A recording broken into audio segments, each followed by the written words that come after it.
¿Cuál es la causa fundamental detrás del encarecimiento continuado del precio de la vivienda en las principales ciudades españolas?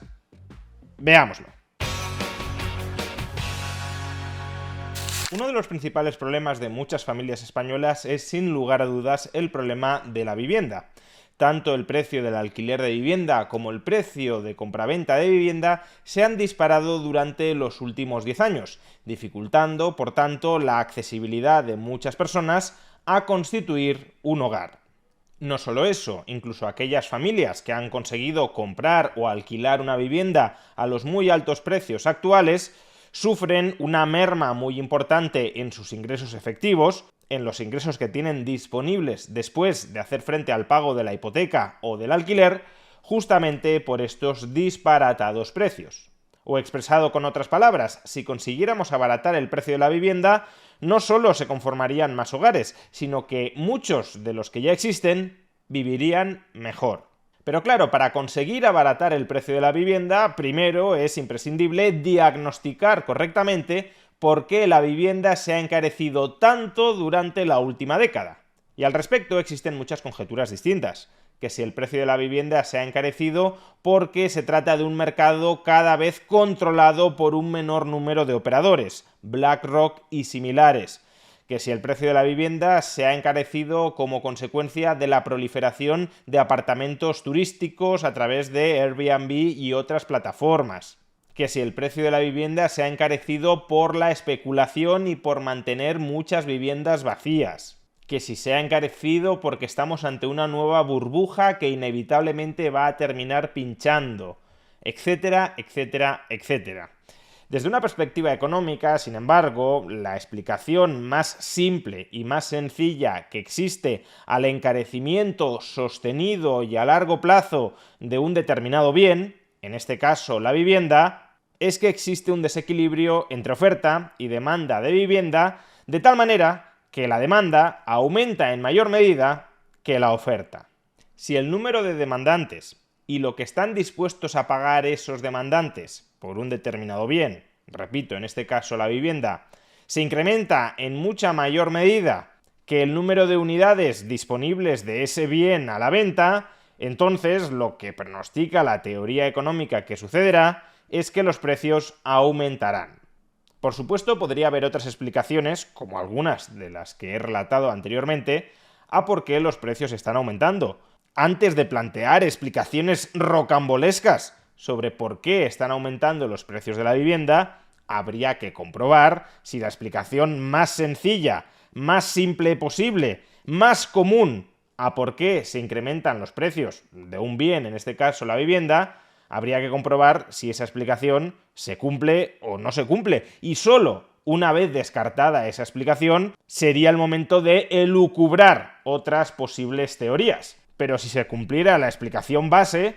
la demanda aumenta mucho más que la oferta, pues no sería necesario, ni mucho menos, irnos a esas otras elucubraciones. Y para comprobar si el desequilibrio entre la oferta y la demanda de vivienda puede ser uno de los factores, incluso el principal factor, detrás de la sostenida subida del precio de la vivienda durante los últimos años, quiero traer a colación un gráfico que ha publicado en sus redes sociales Victoriano Izquierdo, cofundador de Graphex. En este gráfico se representa la cantidad de vivienda que se ha construido año a año desde comienzos del siglo XX, en los últimos 123 años, en lo que Victoriano Izquierdo denomina Gran Madrid, es decir, en la ciudad de Madrid y en los principales municipios de la Comunidad de Madrid: Getafe, Fuenlabrada, Móstoles, Alcorcón, Coslada, Rivas, Boadilla, etc.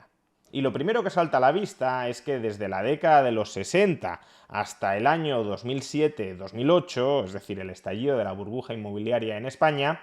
en este Gran Madrid se han venido construyendo alrededor de 30.000 viviendas anuales. En algunos momentos más, por ejemplo, durante la década de los 70 se llegaron a construir una media de 45.000 nuevas viviendas anuales. Durante los años 80 y parte de los 90, alrededor de 20.000 viviendas anuales. Y luego, desde finales de los 90 hasta el pinchazo de la burbuja inmobiliaria, alrededor de 35.000 viviendas anuales. Pero en el conjunto de todas estas décadas nos estaremos moviendo en alrededor de 30.000 viviendas anuales. Sin embargo, y como también observamos en el gráfico, desde el año 2007-2008 se produce un desplome de la construcción de vivienda en Gran Madrid, en la ciudad de Madrid y las principales ciudades de la comunidad, por la cual el promedio de nuevas viviendas construidas cada año cae desde ese promedio de 30.000 unidades al año o incluso de 20.000 unidades al año en los peores años de los 80 y de comienzos de los 90, cae de 30.000 o 20.000 unidades al año a un promedio de 10.000. Así que ya de entrada podemos hablar de un hundimiento de la oferta de nuevas viviendas. No sabemos todavía qué ha sucedido con la demanda, pero la oferta de nueva vivienda está en su peor momento durante el último medio siglo. Y si la oferta de un bien se reduce mucho, salvo que la demanda también lo haga, lo que cabe esperar que suceda con el precio de ese bien, es que suba y mucho. ¿Y cómo medir la demanda de nueva vivienda en Madrid?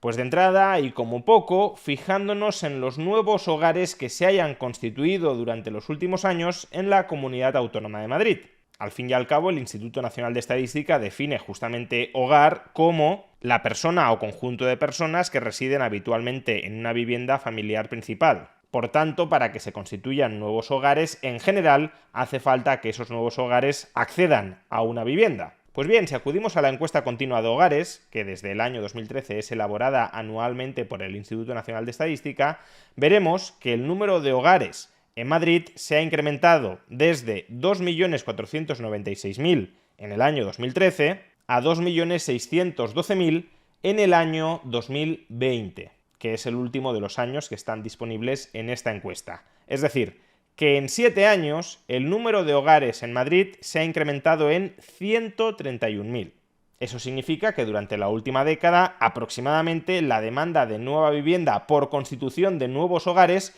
se ha incrementado en la Comunidad Autónoma de Madrid en casi 20.000 nuevas viviendas cada año. Y si de acuerdo con el gráfico que hemos visto con anterioridad, la oferta de nueva vivienda ha aumentado a un ritmo promedio de 10.000 nuevas unidades al año, si la demanda de nueva vivienda solo por conformación de nuevos hogares ronda las 20.000 unidades anuales, lo que significa es que el déficit promedio de vivienda en la Comunidad de Madrid, en este Gran Madrid que aparece reflejado en el gráfico, oscila las 10.000 unidades anuales. Y esto de manera acumulada a lo largo de una década significa que la falta de vivienda solo para dar acomodo a la conformación de nuevos hogares durante los últimos años en la Comunidad de Madrid alcanza la cifra de 100.000 unidades de vivienda que no se han construido y que se deberían haber construido solo, repito, para dar acomodo a las nuevas familias que se han creado.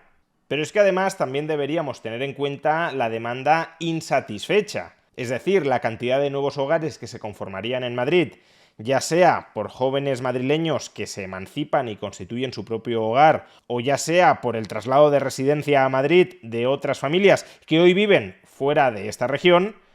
También hay que tener en cuenta, como decía, la demanda insatisfecha. Los nuevos hogares que se habrían creado en Madrid si los precios de la vivienda no se hubiesen incrementado ante el desequilibrio que hemos visto que existe entre demanda y oferta. Y esta demanda insatisfecha es muy difícil de medir, no aparece reflejada, retratada en las estadísticas, pero podemos suponer que no debe de ser reducida. Si Madrid tiene los salarios reales en promedio más altos de España, es obvio que mucha gente querría trasladarse a Madrid, pero que finalmente declina hacerlo justamente porque los precios de la vivienda han subido mucho. Si los precios no subieran, decidirían trasladarse, pero para poder encontrar acomodo sin que suban los precios, es necesario que la oferta de vivienda se incremente mucho más de lo que lo ha hecho durante los últimos años. Por consiguiente, el déficit acumulado de vivienda en la Comunidad de Madrid durante la última década a buen seguro es superior a las 100.000 unidades si computamos también todos aquellos que querrían haberse trasladado a vivir a Madrid en ausencia de subida de precios,